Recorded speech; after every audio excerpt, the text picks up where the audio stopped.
सीधे शिवसेना की press conference.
Uddhav Thackeray press conference के लिए बैठे हैं। अभी अनिल देसाई वापस लौटे हैं।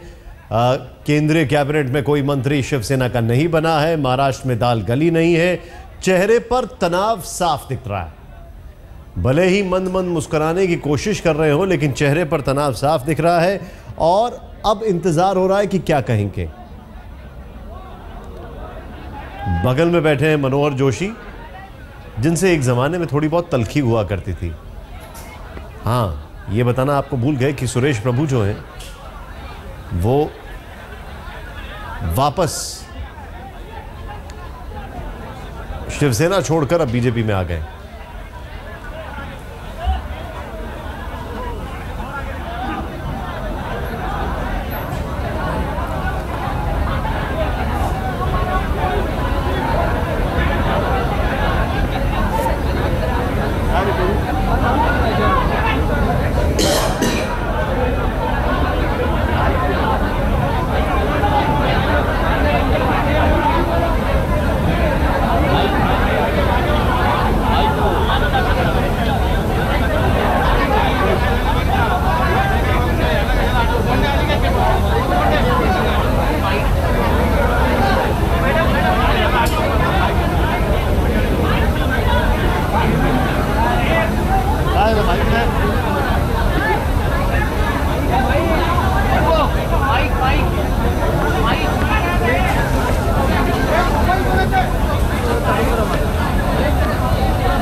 उद्धव ठाकरे प्रेस कॉन्फ्रेंस शुरू करने वाले हैं। एक बात जरूर साफ है कि अभी उद्धव ठाकरे के हाव भाव और चेहरे को देखकर लगता है कि चेहरे थोड़ा तनाव है। क्यों? क्योंकि अब शिवसेना ये बताने वाली है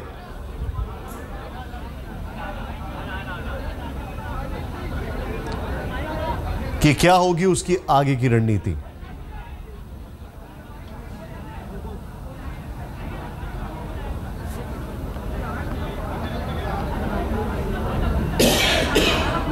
शुरू करतो सगळे शांत बसून बोलतो।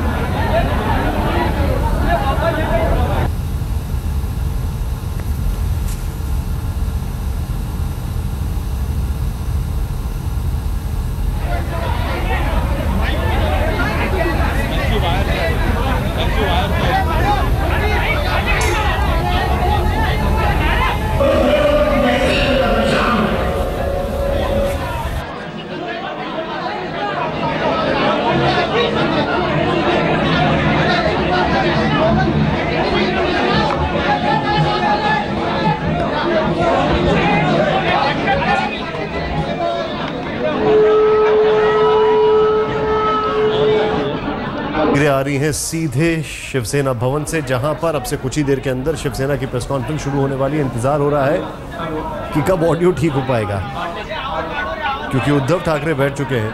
अभी अभी एक बैठक समाप्त हुई है, अनिल देसाई वापस आ गए हैं और यहां पर शिवसेना की इस प्रेस कॉन्फ्रेंस पर सबकी नज़र इसलिए ज़्यादा बढ़ रही है क्योंकि अब इंतज़ार इस बात का है कि शिवसेना का अगला कदम क्या होगा। चाहे वो केंद्र की राजनीति हो या महाराष्ट्र की राजनीति हो, कहीं पे भी बीजेपी ने उनकी बात मानने की कोशिश नहीं की है। राजनीति में शायद ब्लैकमेलिंग को अलग अलग अंदाज में बोला जाए, मांग के तौर पर कहा जाए, लेकिन ये गठबंधन जो टूटा था, अब इसके तार एकदम ही अलग होते दिखाई दे रहे हैं।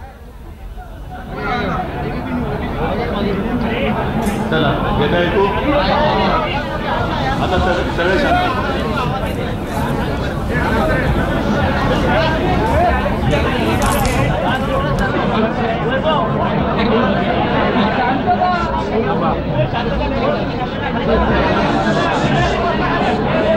उद्यापासून महाराष्ट्राच्या विधानसभेचं अधिवेशन सुरू होते। याच्यामध्ये आमदारांचा शपथविधी, अध्यक्षांची निवड, सरकारचा विश्वासदर्शक ठराव, ह्या सगळ्या गोष्टी होती। आणि आपल्या सर्वांना कल्पना आहे की या उद्याच्या अधिवेशनाच्या पार्श्वभूमीवरती शिवसेना भवनमध्ये आता शिवसेनेच्या सर्व नेत्यांसोबत नव्याने निवडून आलेल्या 63 आमदारांची बैठक झाली। आमदारांना मार्गदर्शन केलं गेलं आणि या विधिमंडळामध्ये विधानसभेतले शिवसेनेचे गटनेते म्हणून सर्वानुमते एकनाथ शिंदे यांची निवड करण्यात आलेली आहे। शिवसेनेचे आमदार, मला पूर्ण विश्वास आहे महाराष्ट्रातल्या जनतेने ज्या एका विश्वासाने, अपेक्षेने आणि आशेने यांना निवडून दिलेलं आहे, समोर कोण होते, काय होते, कशी लढाई झाली, सगळ्यांना माहिती आहे। तर त्या सर्व मतदारांची आशा, अपेक्षा आणि विश्वास हे सार्थ ठरवतील आणि सत्ता असो वा नसो, आम्ही महाराष्ट्राला न्याय मिळवून देऊ या जिद्दीने आणि विश्वासाने काम करतील। मला वाटतं बाकी सगळ्या घडामोडी आपल्या डोळ्यात एकच घडत आहेत। इतर प्रास्ताविक करण्यापेक्षा आपल्या मनात जर काही नेमके प्रश्न असले तर विचारा, मी त्याला उत्तर द्यायचा प्रयत्न करतो।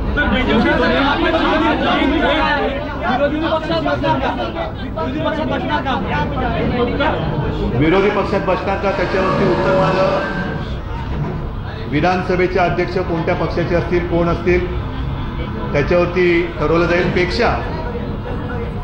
पेक्षा या देशामध्ये आणि खास करून महाराष्ट्रामध्ये हिंदूंना संपवण्याची भाषा करणारी ताकद ही वाढायला लागलेली आहे। त्याची शक्ती यावेळेला आपल्याला या निवडणुकीत दिसलेली आहे। ही शक्ती, देशविघातक शक्ती वाढत असताना हिंदुत्ववादी शक्ती त्याच्यामध्ये विभाजन होऊ नये ही आज सुद्धा शिवसेनेची एक भूमिका आहे. परंतु शरद पवारांनी आधीच भारतीय जनता पक्षाला पाठिंबा जाहीर केलेला आहे. या देशामध्ये भगवा आतंकवाद हा शब्द मला वाटतं शरद पवारांनी पहिल्यांदा जन्माला घातला. इशरत जहाला सुद्धा निरपराध ठरवणारे शरद पवार आणि त्यांची राष्ट्रवादी आणि सगळे कार्यकर्ते होते.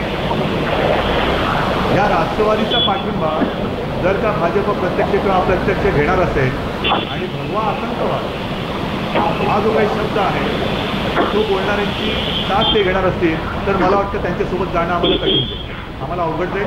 आणि मग आम्ही महाराष्ट्राचे तमाम मराठी जो काही लढा आरंभलेला आहे त्यांना न्याय हक्क देण्यासाठी जे कष्ट शिवसेना घेत आहे तो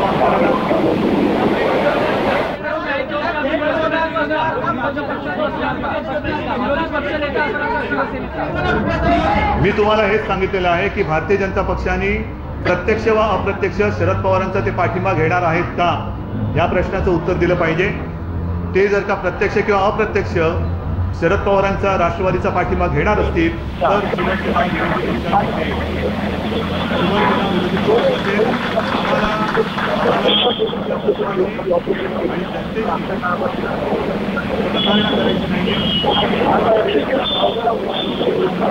भाषा करणारी शक्ती वाढत असताना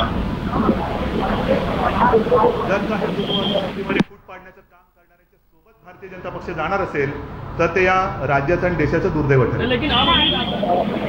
जो पार्टी शरद पवार और एनसीपी के साथ में जाएगी उसके साथ शिवसेना कभी भी गठबंधन नहीं कर सकती है. शिवसेना महाराष्ट्र के लोगों के हित के बारे में सोचती है और उनके हित के लिए ही काम करेगी. और उसका अगर मुकाबला करना हो तो जितनी सारी हिंदुत्ववादी ताकत है वो इकट्ठा रहनी चाहिए. लेकिन अगर बीजेपी राष्ट्रवादी के साथ जाना चाहती है तो हमारा रास्ता अलग होगा. हम हिंदुत्व की साथ नहीं छोड़ेंगे. अगर एनसीपी का समर्थन नहीं लिया जाता क्या बाहर से समर्थन देंगे? नाही, मग त्याच्यावरती कारण आज जो काय आम्हाला अनुभव आलेला आहे शेवटी शेवटपर्यंत थांबण्याचा मी प्रयत्न केला पण शिवसेनेचा आणि महाराष्ट्राचा अपमान करून जर का आम्हाला सत्तेत सहभागी व्हायचं असेल तर आम्ही ते घेणार नाही, सत्तेत सहभागी होणार नाही. आम्ही विरोधी पक्षात बसू पण वाटेल ती लाचारी करून त्या सत्तेत जाणार नाही. हमने सामने से कोशिश की थी कि हम गठबंधन करें लेकिन अगर कोई मराठी अस्तित्व की बात करते हुए और उसके साथ में अच्छा नहीं करेगा तो हम उनके साथ में गठबंधन नहीं कर सकते. जैसे मैंने कहा देखो जैसे मैंने कहा कि हम भी महाराष्ट्र में स्टेबल गवर्नमेंट स्थिर सरकार हमारा पाइए हम चाहते हैं. लेकिन इसका मतलब ये नहीं कि कुछ भी करे और हम समर्थन दे. महाराष्ट्र तोड़ने की बात करे और हम समर्थन दे, मुंबई तोड़ने की बात करे हम समर्थन दे, भगवा आतंकवाद कहने वाले साथ रहे और हम समर्थन दें, ये संभव नहीं है. आज तो हमने हमारा गठ नेता जो है वो डिक्लेयर किया है. 2 दिन अभी बाकी है. कल तो सारे विधायक है, नए जो चुने गए विधायक है वो अपनी शपथ ग्रहण करेंगे. परसों के दिन शायद अध्यक्ष जी का चुनाव होगा और उसके बाद पता चलेगा. लेकिन मैं यही कहता हूँ अगर हमें मंजूर नहीं होगी ऐसी कुछ बात होगी तो हम विपक्ष में बैठेंगे और हम जनता के साथ रहेंगे.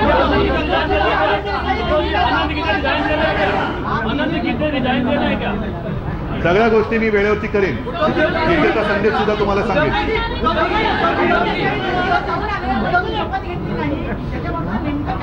नेमकं कारण हेच आहे की आम्ही त्यांना सांगितलं होतं की बाबा केंद्रामध्ये तुम्ही आम्हाला सोबत घ्यायला मागता आहात पण राज्यामध्ये नातं कसं असेल. नाहीतर आज ते हास्यास्पद झालं असतं की केंद्रात आजच नेमका शपथविधी होता आणि केंद्रात आम्ही शपथ घेतो आणि राज्य आपलं वाऱ्यावर सोडले. तसं नाही, राज्यामध्ये सुद्धा नातं कसं असायला पाहिजे, कसं असेल याचं स्पष्टीकरण स्पष्ट उत्तर आम्हाला पाहिजे. नाहीतर मग केंद्रामध्ये सुद्धा वेगळा मार्ग स्वीकारावा लागेल, राज्यामध्ये सुद्धा स्वीकारावा लागेल. हमने उनको पहले ही बोल दिया था कि अगर आप केंद्र के बारे में स्पष्ट नहीं करेंगे तो राज्य के बारे में हम कोई बात नहीं कर सकते और उन्होंने केंद्र के बारे में स्पष्ट नहीं किया. इसीलिए हमने शपथ विधि में न जाने का फैसला लिया. होय, मीच थांबवलं. सांगतो तुम्हाला, मीच अनिलला विमानतळावरती थांबवायला सांगितलं होतं. याचं कारण असं की मला राज्यामध्ये नेमकं काय होणार आहे ह्याचं उत्तर जोपर्यंत मिळत नाही तोपर्यंत मला केंद्रातल्या सत्तेत रस नाही आणि आज मला उत्तर मिळालं नाही म्हणून मी अनिलला परत बोलवलेलं आहे। मैंने पहले ही तय कर दिया कि जब तक कि राज्य के बारे में वो फैसला नहीं करेंगे, केंद्र के बारे में फैसला करके बताएंगे, तब तक हम राज्य के बारे में कोई फैसला नहीं करेंगे।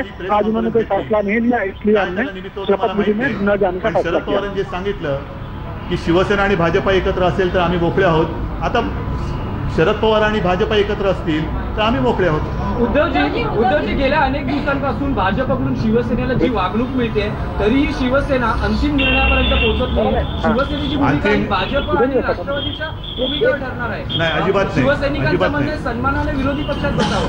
शिवसैनिक असं समजू नका तुम्हाला भेटत, मलाही भेटणारे शिवसैनिकच असतात आणि त्यांचं मन ओळखूनच मी पुढे जात असतो। त्याच्यामुळे कृपा करून हा गैरसमज करून घेऊ नका की तुम्हाला भेटणारे शिवसैनिक आहेत। शिवसैनिक हे माझ्यावरती पूर्ण विश्वास ठेवणारे आहेत आणि जे मी काय करतोय ते शिवसेनेच्या राज्याच्या आणि देशाच्या हिताचंच करतोय। कुठेही लाचारी पत्करून मी सत्तेत जाणार नाही, कुठेही जाणार। शिव सैनिक जितने भी हैं वो मेरे ऊपर विश्वास रखते हैं। मैं जो भी फैसला रहूंगा वो मेरे साथ में रहेंगे। शिव सैनिकों को ये मालूम है कि मैं राज्य के विकास की बात कर रहा हूं और उसके सामने मैं अपनी लाचारी प्रकट नहीं कर सकता। विरोधी पक्षात बसणार होतो, याचा अर्थ असा नाही। उद्धवजी तुम्ही असं म्हणतात की भाजपा आणि शरद पवार एकत्र येणार असतील, पण तुमचेही काही नेते शरद पवारांना 2 दिवसापूर्वी भेटलेले आहेत आणि कशा पद्धतीने भाजपची कोंडी करता येईल सभागृहात या पण मग ते भेटले असतील तर मग ते शरद पवार जे काल बोलले की नेते भेटले पण कोणताही प्रस्ताव नाही, म्हणजे काय वाढदिवसाला भेटले होते का? काहीतरी बोलायचं आणि आपण त्याच्यावर चर्चा करायची, ह्याच्यात मला भेटायचं असेल तर मी उघड भेटेन आणि माझी भूमिका मी उघड मांडेन। मला चोरीमारी करून भेटायची सवय नाही। शरद पवार जी ने कल स्पष्ट कर दिया था कि मुलाकात हुई थी, लेकिन कोई भी बातचीत हमारी गठबंधन को लेकर किसी तरह की बातचीत नहीं हुई थी। किसी से मिलना कोई गुनाह नहीं है और हमने मिला हुआ है, लेकिन किसी भी तरीके से हमारी कोई बातचीत नहीं हुई है गठबंधन को लेकर। वो मैंने कहा है। तो आपकी दूसरी जो मंत्री है केंद्र में उनके बारे में कुछ फैसला लिया है? जरूर, सारे सवालों का जवाब मेरे पास है। पहले जो सवाल आपने किया, पहला जो सवाल किया उसका उत्तर यही है कि आज भी मुझे वो दिन याद है जब अटल जी की सरकार पहली बार आई थी। 13 दिन की वो सरकार थी और अटल जी का फोन आया था बाला साहब को कि बाला साहब आपकी ओर से आप किसे मंत्री बनाना चाहते हो? तो बाला साहब ने सुरेश प्रभु जी का नाम दिया था। दुर्भाग्य की बात है आज वो बीजेपी में शामिल हुए हैं। खास कर वो 13 दिन की सरकार 13 दिन के बाद तो गिर गई और वो गिराने वाले थे शरद पवार, और आज शरद पवार के साथ भाजपा को चाहिए। और इसीलिए जैसे सवाल आप मुझे पूछ रहे हैं वैसा ही सवाल आप बीजेपी को भी पूछिए। मुझे कोई जल्दी नहीं है और ना ही कोई ज़रूरत है, ना ही मेरी मजबूरी है। मैं तो अकेला चलो रे आज तो चलता आया हूँ, आगे भी जा सकता हूँ। सिर्फ ये हर एक की नीति कैसी है वो साफ दिखाई दे रही है। अगर पार्टी जिन्होंने जिस शरद पवार जी ने अटल जी की सरकार उस वक्त गिराई थी, वो गोमांगों ने विरोधी मत दिया था, तो वो अगर उनके साथ निभाना चाहते तो निभाएं। हम अपना रास्ता हम आगे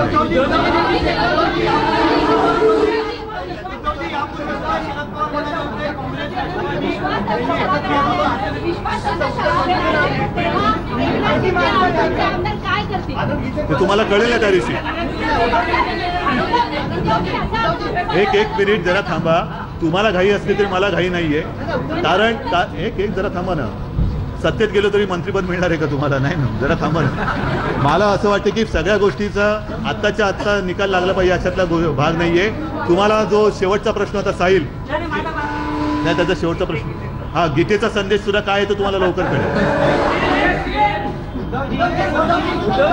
हर सवालों का जवाब मिल जाएगा, आपको थोड़ा इंतजार करना पड़ेगा। मुझे किसी भी तरह की कोई जल्दी नहीं है। आता पुढे काय? म्हणून मी तुम्हाला म्हटलं गीतेचा संदेश सुद्धा लवकरच तुम्हाला कळेल।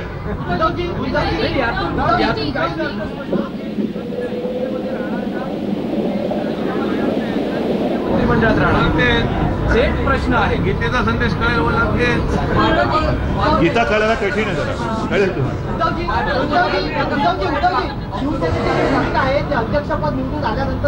नाही नाही, एक मिनिट तुम्हाला स्पष्ट सांगतो. याच्यामध्ये आजपर्यंत जे आम्ही निर्णय घेतलेले आहेत याचा अर्थ स्पष्ट आहे की आम्ही सत्तेला लाचार नाही. केवळ आणि केवळ एका गोष्टीसाठीच थोडा जो काही मी तुम्हाला संयम दाखवतोय असं वाटतं तो एवढ्यासाठीच आहे की महाराष्ट्रामध्ये हिंदूंना संपवून टाकणारी शक्ती या निवडणुकीमध्ये त्यांनी डोकं वर काढलेलं आहे आणि तिचा बंदोबस्त करण्याची आज गरज आहे. केवळ त्याच्यासाठी हिंदुत्ववादी शक्तींचं विभाजन होऊ नये ही आमची आजसुद्धा एक अपेक्षा आहे. दुर्दैवाने जर का ते विभाजन झालं तरी शिवसेना हिंदुत्व सोडणार नाही, हिंदूंची बाजू सोडणार नाही. शिवसेना ही कट्टर प्रखर हिंदुत्ववादी संघटना शिवसेना म्हणून काम करेल, त्याच्यामध्ये दुमत राहणार नाही. आणि अशा वेळेला जर भारतीय जनता पक्ष हे हिंदू आतंकवाद भगवा आतंकवाद मानणाऱ्या शरद पवारांसोबत जाणार असेल तर आम्ही विरोधी पक्षात बसू. आणि म्हणून पुढचा हा काळ जो आहे तो सरकारमध्ये बसणार की नाही एवढ्यापुरतं या प्रश्नाचं उत्तर मर्यादित नाही. दोन पक्ष हे हिंदूंच्या बाजूनी जाणार की हिंदुत्वाच्या विरोधात जाणार त्याचं उत्तर देणारे उत्तर मागणारे हे प्रश्न आहेत. आणि जसं मी उत्तर दिलंय तसं भारतीय जनता पक्षाकडनं सुद्धा याचं उत्तर मला अपेक्षित आहे. माझ्या पक्षाचा निर्णय घ्यायला मी मोकळा आहे. तो निर्णय मी आताही घेऊ शकतो आणि उद्याही घेऊ शकेन. आज जो निर्णय होता है उससे हम साफ कर देना चाहते हैं कि हमने हिंदुत्व का साथ देने का फैसला किया हुआ है और जो भी पक्ष है चाहे शरद पवार की बात करें या भाजपा की बात करें, अगर वो हिंदू आतंकवाद की बात करते हैं तो शिवसेना सत्ता की लाचार नहीं है, वो विरोधी पक्ष में बैठकर काम कर सकती है. अब ये देखना होगा कि हम हिंदुत्ववादी की जो ताकतें हैं वो एक साथ रहती हैं या फिर अलग होती हैं.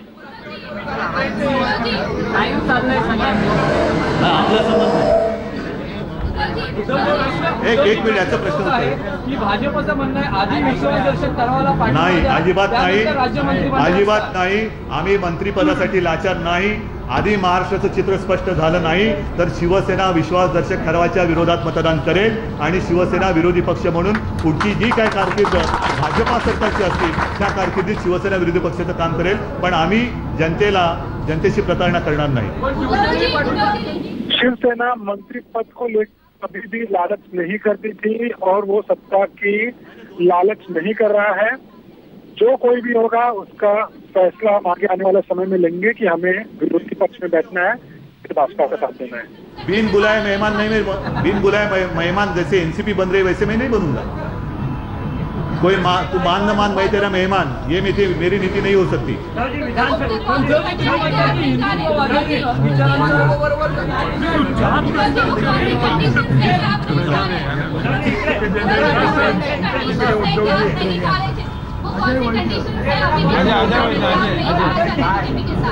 अरे मैंने अभी कहा ना, एक तो हिंदुत्व की बात है, मैंने उत्तर दिया है.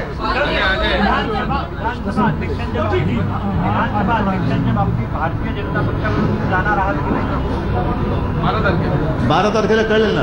अध्यक्षाचं नाव सुद्धा हे सर्वमान्य असेल तर चांगलं आहे. पण जरा एक मिनिट जरा थांबा ना. तुम्हाला सगळ्या एवढी घाई का झाली? मला नाही घाई, तुम्हाला काय घाई झाली? आज आम्ही आमचा गटनेता निवडलेला आहे. त्याच्यानंतर उद्या अधिवेशन सुरू होईल. एक गोष्टी टप्प्याने येतील. अध्यक्षपदाचं नाव कोणाचं येते त्याच्यावरती आम्ही पाठिंबा देणार की नाही अवलंबून राहील.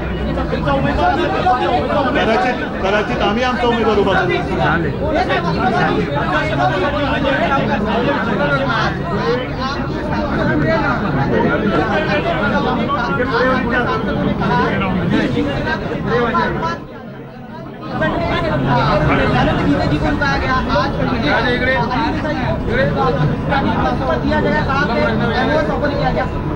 सुनो, सिर्फ एमओएस की बात नहीं थी. मैंने जैसे कहा कि पहली मेरी शर्त थी कि महाराष्ट्र का चित्र कैसे होगा ये जब तक स्पष्ट नहीं होता है तब तक आज मैंने उनको कहा था कि मेरा सांसद आपके मंत्रिमंडल में शामिल नहीं होगा. और इसीलिए अनिल देसाई जी वहाँ पहुँचे थे और वहां से मैंने उनको वापस बुलाया।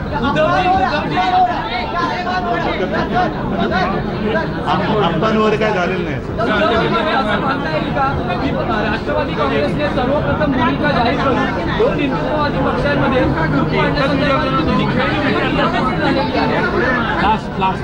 मला वाटतं हा प्रश्न जो आहे हा महत्त्वाचा आहे आणि जर का आपण असं मानलं तर जे मी बोलतो आहे ते भाजपला मान्य आहे का, म्हणून काही प्रश्नाची उत्तरं जशी तुम्ही माझ्याकडे मागता आहात तसे काही प्रश्न तुम्ही भारतीय जनता पक्षाला विचारलं पाहिजे। पण मी पुन्हा एकदा सांगतो, शिवसेना ही सत्तेला लाचार नाही। जर शिवसेना ही सत्तेसाठी लाचार असती तर आज सुद्धा महाराष्ट्राचं चित्र अस्पष्ट असताना किंवा अस्पष्ट ठेवून पदरी पडलं पवित्र झालं, या न्यायाने आम्ही मिळेल ते मंत्रिपद स्वीकारलं असतं। पण हे मंत्रिपद, त्या मंत्रिपदाला लाच मारून शिवसेना स्वाभिमानाने महाराष्ट्राच्या आणि हिंदुत्वाच्या हितासाठी पुढे जात आहे। आपको कुछ सवालों के जवाब भाजपा से पूछने चाहिए। मैं लिखने स्पष्ट कर देना चाहता हूं कि शिवसेना सत्ता की लालच नहीं थी, नहीं तो आज हमें जो मंत्रिपद मिल रहा था हम उसे स्वीकार कर लिए होते, लेकिन शिवसेना उसे लात मारकर आगे सामने निकल कर आई है और अपनी भूमिका स्पष्ट की है। थोडीशी जुनी आठवण करून देणं माझं कर्तव्य आहे।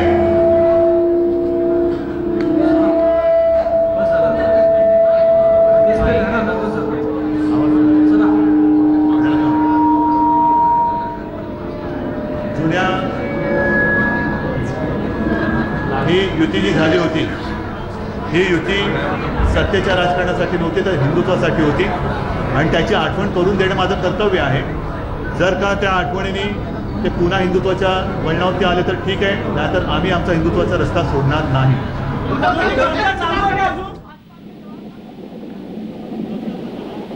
निर्णय ले लिया है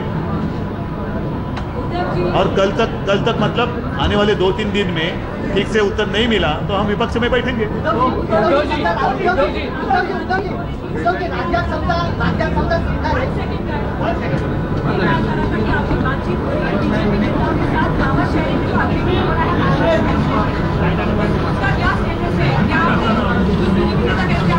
कुछ रास्ता निकला नहीं है। अगर निकला होता तो आज हम सत्ता में होते।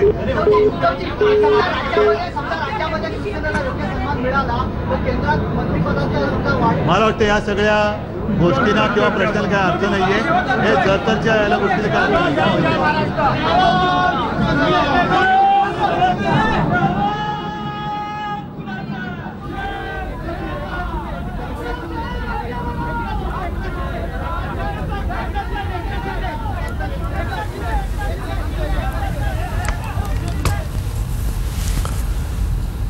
सबसे पहले आपको खबर बता दें, सीधे सीधे उद्धव ठाकरे ने अभी तक फैसला नहीं किया है कि वो समर्थन विड्रॉ करेंगे, समर्थन देने से बच रहे हैं नहीं बच रहे हैं, अनंत गीते जो हैं उनको हटा रहे नहीं हटा रहे। उन्होंने सीधे सीधे ये कहा है हिंदुत्व की लड़ाई हमारे लिए मायने रखती है। एनसीपी को टारगेट पर ले लिया है। एनसीपी के लिए ये कह दिया है कि एनसीपी ने हमको बदनाम किया था और आज उनका साथ दे रहे हैं। अगर बीजेपी एनसीपी के साथ जाना चाहती है तो हम उसके साथ नहीं जाएंगे। उद्धव ठाकरे के बयान, महाराष्ट्र तोड़ने की बात करने वालों को हम साथ नहीं देंगे, मराठी अस्तित्व की लड़ाई है, यह उनका कहना है। अगर उनसे बात की गई, पत्रकारों ने सवाल पूछा उद्धव ठाकरे से कि क्या आप बीजेपी को समर्थन देंगे या नहीं देंगे, उसके बारे में तब सोचेंगे। हां, यह जरूर कहा कि शरद पवार से हमारी मुलाकात हुई थी, लेकिन मुलाकात करने में क्या दिक्कत है। उद्धव ने बीजेपी के सामने रखी शर्त। एनसीपी का समर्थन लिया तो साथ नहीं। हालांकि खुद ये मान रहे हैं कि एनसीपी से मुलाकात की थी।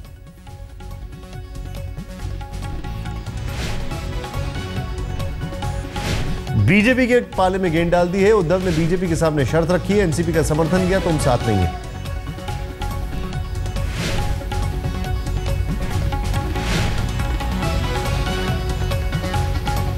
सुरेश प्रभु का बीजेपी में जाना दुर्भाग्यपूर्ण।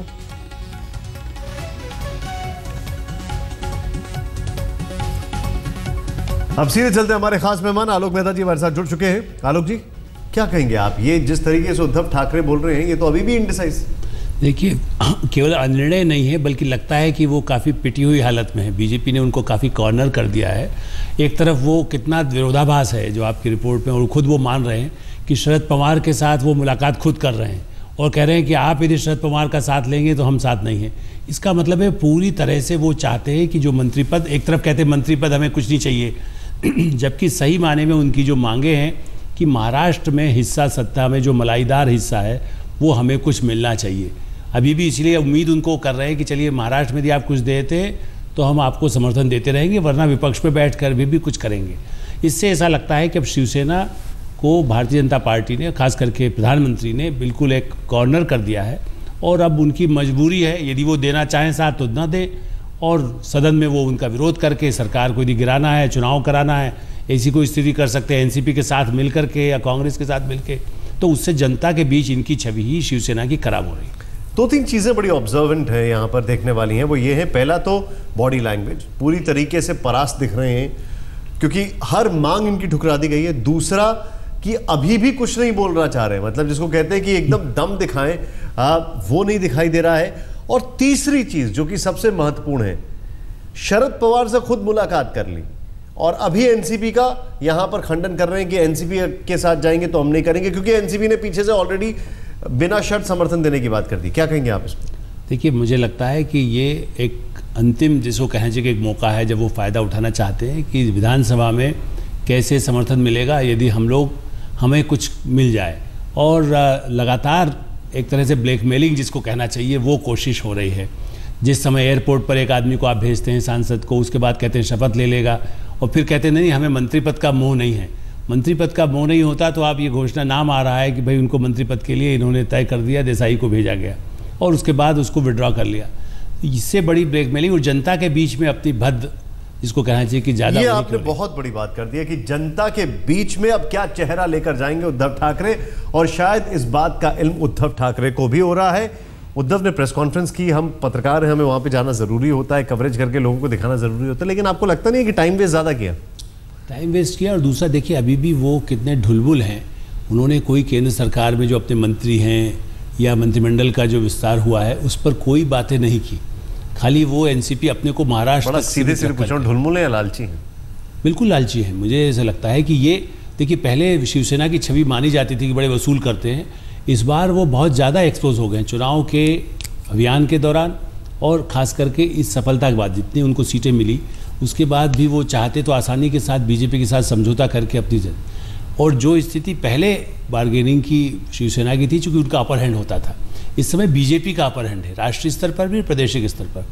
उसके बाद ये करके उनका लालच, उनका ब्लैकमेलिंग दोनों एक्सपोज हो गए, जिससे आने वाले समय में उनको और नुकसान होगा। यदि इसके बाद जो अभी तो महानगर पालिका है जिसका बजट 3-4 राज्यों के बजट से ज़्यादा होता है, मुंबई महानगर पालिका। एक चीज़ आप मुझे बताइए, शरद पवार से खुद मुलाकात की और दूसरी तरफ कहते हैं कि जिसने वाजपेयी जी की सरकार गिराई थी, जो हमारे खिलाफ है, हिंदू आतंकवादी हमें बोल रहा है, हम उसके अगर उसका साथ लेंगे तो नहीं जाएंगे। जनता ये सब समझ रही होगी कि नहीं समझ रही होगी? जनता समझती है। और देखिए, ये सब जो पर्दे के पीछे भी जो मुलाकातें होती है, लोग जानते हैं कि अजीत पवार एक तरफ से, वो चाहे शरद पवार ने इनिशिएटिव लेकर के इनसे मुलाकात की, लेकिन ये तो जब उनके दुश्मन इनको मानते हैं, चुनाव जिसके बल पर लड़ा गया। भाजपा तो ये कह रही है कि ठीक है, वो बाहर, हम सदन में, कोई सदन से वॉकआउट कर जाता है या सदन में हमारा समर्थन करता है तो कोई सत्ता में जो मुख्यमंत्री या प्रधानमंत्री है वो इसका विरोध नहीं करता। जी, एक बार सुनते उद्धव ठाकरे ने क्या कहा, ये देखते हैं। दो तीन अगर खुद से जाते हैं बीजेपी के साथ तो एनसीपी के समर्थन की बात ही नहीं आती है, तो आप खुद से क्यों नहीं जा रहे? नहीं, खुद से क्यों जाऊं मैं? बिन बुलाए मेहमान नहीं, बिन बुलाए मेहमान जैसे एनसीपी बन रहे वैसे मैं नहीं बनूंगा। कोई तू मान न मान, मैं तेरा मेहमान, ये मेरी नीति नहीं हो सकती। सिर्फ एमओएस की बात नहीं थी। मैंने जैसे कहा कि पहली मेरी शर्त थी कि महाराष्ट्र का चित्र कैसे होगा, ये जब तक स्पष्ट नहीं होता है तब तक, आज मैंने उनको कहा था कि मेरा सांसद आपके मंत्रिमंडल में शामिल नहीं होगा, और इसीलिए अनिल देसाई जी वहाँ पहुँचे थे और वहाँ से मैंने उनको वापस बुलाया। जिस चीज़ को स्वाभिमान की लड़ाई बता रहे हैं आलोक जी, सीधे सीधे आज की जनता, महाराष्ट्र की जनता समझ रही है सब कि ये अब स्वाभिमान की लड़ाई नहीं है, ये सिर्फ यहाँ पर वसूली हो रही है, वसूल नहीं है। ये और वो पुराना अहंकार, असल में जो उद्धव ठाकरे वो कोशिश कर रहे हैं, जो किसी समय में बाल ठाकरे जब उनके सामने सब आकर नतमस्तक होते थे, आज न उद्धव ठाकरे का वो कद है न शिवसेना का। वो वसूली वाली जो बात आपने कही, सही बात यह है कि वो चाहते हैं कि कीमत, हमें अपनी जो भी हमारे पास सीटें हैं ये सही है कि भारतीय जनता पार्टी का उतना स्पष्ट बहुमत वहाँ पर नहीं है महाराष्ट्र में, उसकी वो कीमत चाह रहे हैं। 12 मंत्री हो, उप मुख्यमंत्री हो, केंद्र में हमारी इच्छा से एक चुभा हुआ उनको है सुरेश, जबकि एक तरफ वो दुर्भाग्यपूर्ण कह रहे हैं जी। लेकिन सुरेश प्रभु को लेके क्या 2 दिनों में जो बाल ठाकरे के नॉमिनेटेड आदमी थे, बाद में चाहे बाल ठाकरे ने उनको हटवाया जी। और कल तक वो उनकी पार्टी में थे, तो वो कह सकते थे कि सुरेश प्रभु का बनने का हम स्वागत करते हैं। इससे भी पता चलता है कि वो ब्लैकमेल नहीं कर रहे हैं। एब्सोल्युटली। आलोक जी, बहुत बहुत शुक्रिया हमसे बातचीत करने के लिए आपका। लेकिन हाँ, उद्धव ठाकरे की प्रेस कॉन्फ्रेंस हुई है।